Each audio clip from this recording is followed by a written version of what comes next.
O Peninha trocou de camisa, mas o Mauro não.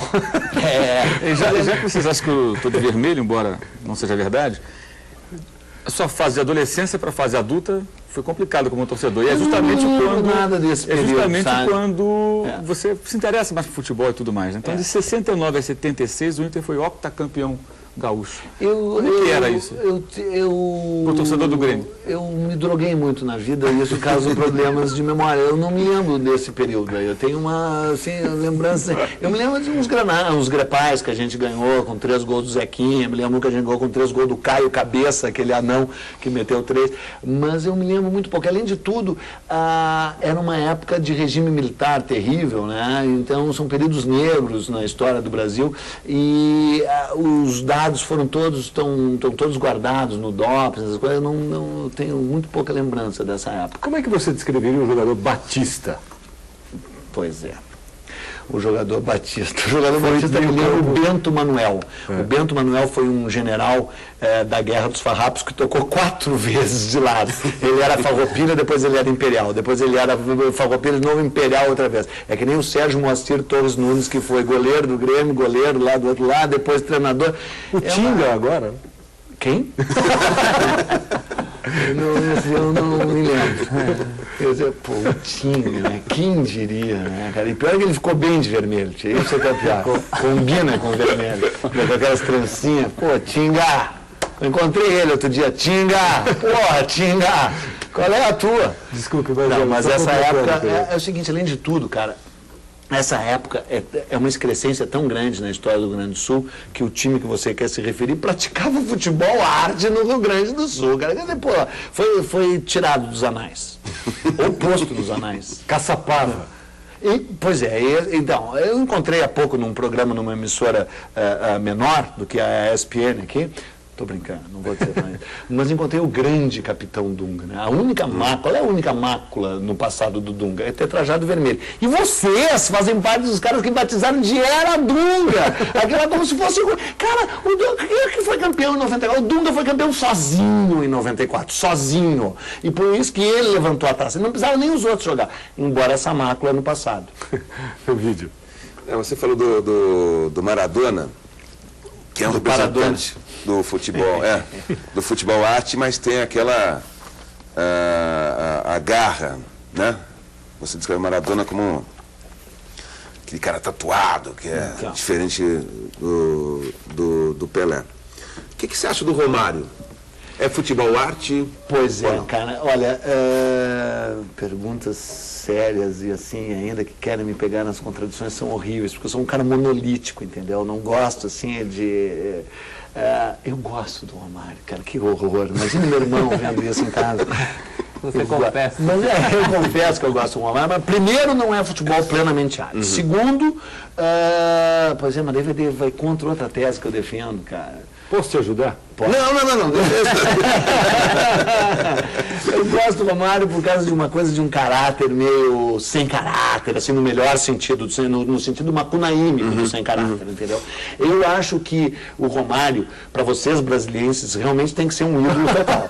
Porque, pô, o cara é macunaímico, o cara é antropofágico, o cara é até meio mamônico lá dos Mamonas Assassinas, entendeu? Que eu vejo uma linha, aliás, eu sou o biógrafo dos Mamonas Assassinas, talvez você saiba, eu escrevi a biografia oficial do grupo. Então, sabe aquela coisa assim, macunaíma mesmo, eu não treino, porque ele não precisa treinar mesmo, entendeu? Fica ali só naquela área, botando pra dentro, sabe? Cara, eu gosto, cara. Com a língua que ele dá na canela.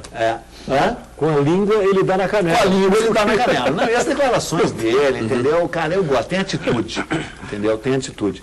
Mas se essa parte pudesse ser cortada, eu preferiria. Agora, você vai ajudar. Me ajude agora. Agora que eu já naufraguei, me ajude, por favor. Não vou pedir para cortar. Nós vamos manter tudo na íntegra. Ele subverteu até um pouco a ordem até o começo. Não. Nem com o mensalão? Pelo amor de Deus, nem me fale disso. Mas, quando começaram os confrontos entre Grêmio e Internacional? Quando começou o Grenal? O time era vermelho e os azuis, pretos e brancos já representavam uma potência.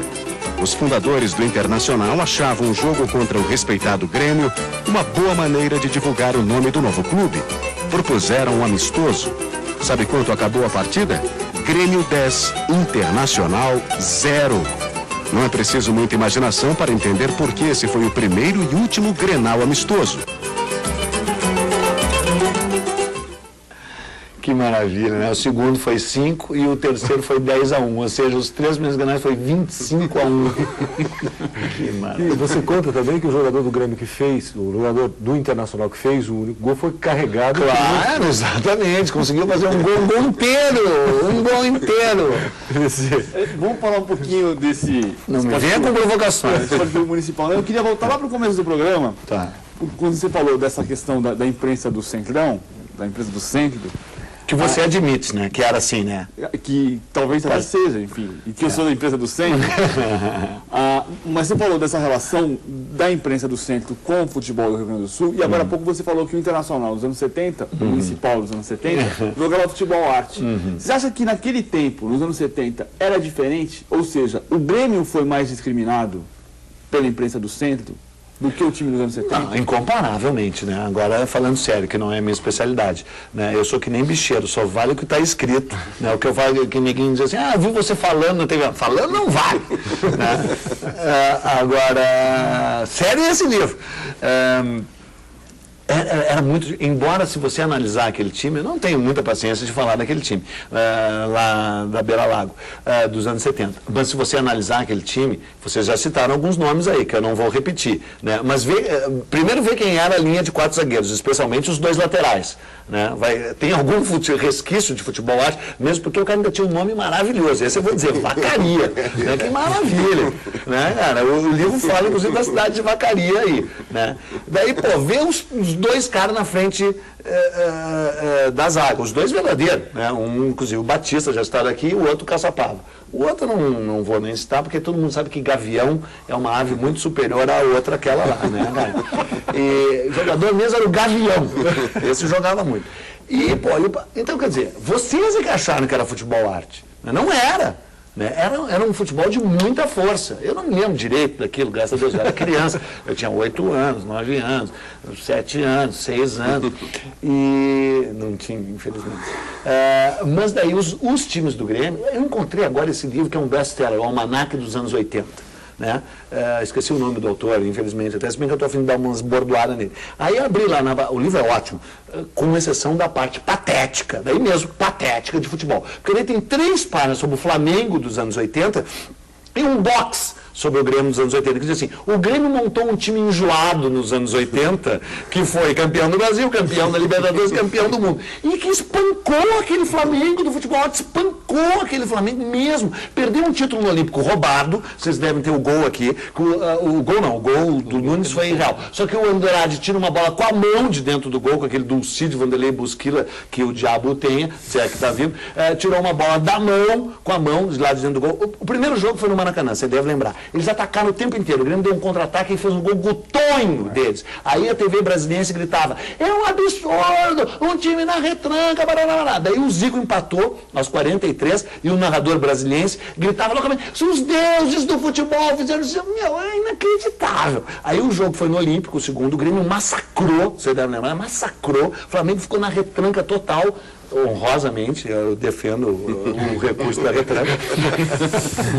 Foi um momento de lucidez do Flamengo. Um momento de lucidez do Flamengo, porque o Flamengo, você sabe, é um clube de regatas. O negócio dos caras é remar. O outro clube de regatas, sabe, Pedro Álvares Cabral, que tem no Rio de Janeiro também, o rival do Flamengo. O negócio deles é remar, entendeu? E ainda agarrando no remo, bem forte, um pedaço de madeira grosso. E aí foi 0-0, depois teve a terceira partida, que o Grêmio perdeu roubado. Depois, cara, o Grêmio tocou 3 neles na Libertadores. Depois ganhou de novo deles e terminou a década de 80, 1989, tocando 6-0.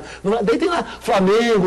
O Grêmio foi muito mais time nos anos 80, mesmo. Estou falando sério. Depois enfrentamos, nos anos 90, a seleção da Parmalat. Você sabe, né? Aliás, quando é que vai ser feita uma auditoria, uma investigação sobre aqueles lactodólares? Que fim levou a Parmalat, inclusive? Né? Não foi uma fraude? Aí aquela injeção de dinheiro da Parmalat lá, né, nos anos 90, e aí você pega homem por homem do Flamengo, dos anos 80, e homem por homem do Palmeiras dos anos 90, e o Grêmio é menos, não é, que eles. Só que é o seguinte, ganhou tudo dos 2, cara. Entendeu? Estou falando sério. Sério, essa parte é séria, de verdade.